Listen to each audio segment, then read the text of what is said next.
কাৰোবাক নিজৰ জীৱনত থাকিবলৈ জোৰ কৰি বা বাৰে বাৰে ভিক্ষা নকৰিব। আপোনাৰ লগত কথা পাতিবলৈ কাৰোৰে ভৰিত নধৰিব। কাৰোৰ পৰা গুৰুত্ব বা প্ৰশংসা জোৰ কৰি ল'বলৈ চেষ্টা নকৰিব। মানুহৰ পৰা আশা কৰা এৰি দিয়ক, জীৱন সুন্দৰ হৈ পৰিব। কেইটামান মূল্যৱান পৰামৰ্শ। 3টা বস্তু নিয়ন্ত্ৰণত ৰাখক, খং, জিভা, হৃদয়। 3টা বস্তু পবিত্ৰ কৰি ৰাখক, শৰীৰ, বস্ত্ৰ, আত্মা। 3টা বস্তু আপোনাৰ প্ৰকৃত সম্পদ, জ্ঞান, ভদ্ৰতা, উপাসনা।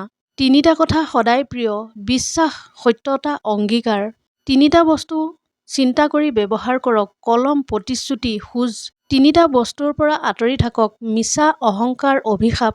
কেতিয়াবা ঈশ্বৰে ইচ্ছা কৰিলেই আমাক বিপদত পেলায়, যাতে আমি সেই মানুহবোৰক চিনি পাওঁ, যাক আমি অন্ধভাৱে বিশ্বাস কৰোঁ। কাৰণ ঈশ্বৰে দেখি আছে, আমাৰ আগত আপোন বুলি কৈ কিমানে আমাৰ পাছফালে ৰৈ আমাৰ বেয়া কৰাত লাগি আছে। সেইবাবে আমাক বিপদত পেলায় আৰু আমাক দেখুৱায় যে সঁচাকৈ আমাৰ বিপদৰ সময়ত কোন আমাৰ কাষত থাকে। এটা কথা সদায় মনত ৰাখিব, এজন মানুহৰ জ্ঞান যিমানেই কম হ'ব, সিমানেই নিজতকৈ আনৰ ভুলবোৰ বেছি দেখা পাব। আৰু যিজন মানুহৰ সঁচাকৈ জ্ঞান থাকিব, সেইজন মানুহে সিমানেই আনতকৈ নিজৰ ভুলবোৰ আগতেই ঠিক কৰাত কাম কৰিব আৰু তাৰ পাছতহে আনৰ ভুল শুধৰাবলৈ চেষ্টা কৰিব।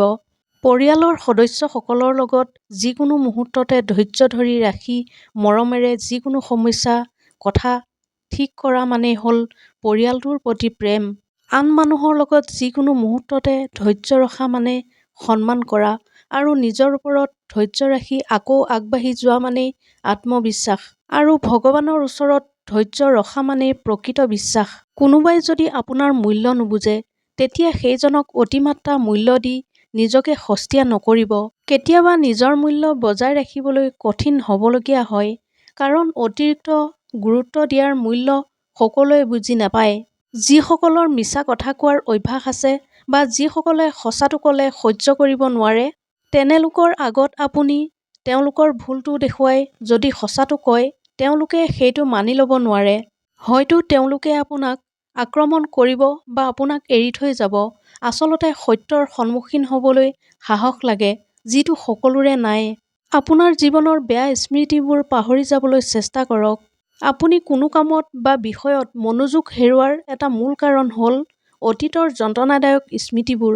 বেদনাদায়ক অতীতৰ স্মৃতিবোৰ সকলোৰে জীৱনত কম বেছি পৰিমাণে হ'লেও আছে। কিন্তু যিহেতু আপোনাৰ সেই সময়খিনি পাৰ হৈ গৈছে, গতিকে সেই অতীতৰ স্মৃতিবোৰ মগজুৰ গুৰুত্বপূৰ্ণ স্থানবোৰ অপ্ৰয়োজনীয়ভাৱে দখল কৰি থাকিবলৈ নিদিব। আমাৰ মগজুটো মোবাইলৰ ষ্ট'ৰেজৰ নিচিনা প্ৰায় একেই। আমি যিদৰে মোবাইলৰ পৰা পুৰণা অপ্ৰয়োজনীয় কামত নহা ডাটাবোৰ সময়ে সময়ে ডিলিট কৰি মোবাইলৰ ষ্ট'ৰেজ খালী কৰি থাকোঁ, যাতে নতুন নতুন ডাটা আৰু বেছিকৈ সুমুৱাব পৰা যায়, ঠিক একেদৰে আমাৰ মগজুৰ পৰাও অতীতৰ অপ্ৰয়োজনীয় স্মৃতি হৈ যোৱা কিছুমান কামত নহা ঘটনাক ডিলিট কৰি দিয়াটো অতি প্ৰয়োজনীয়।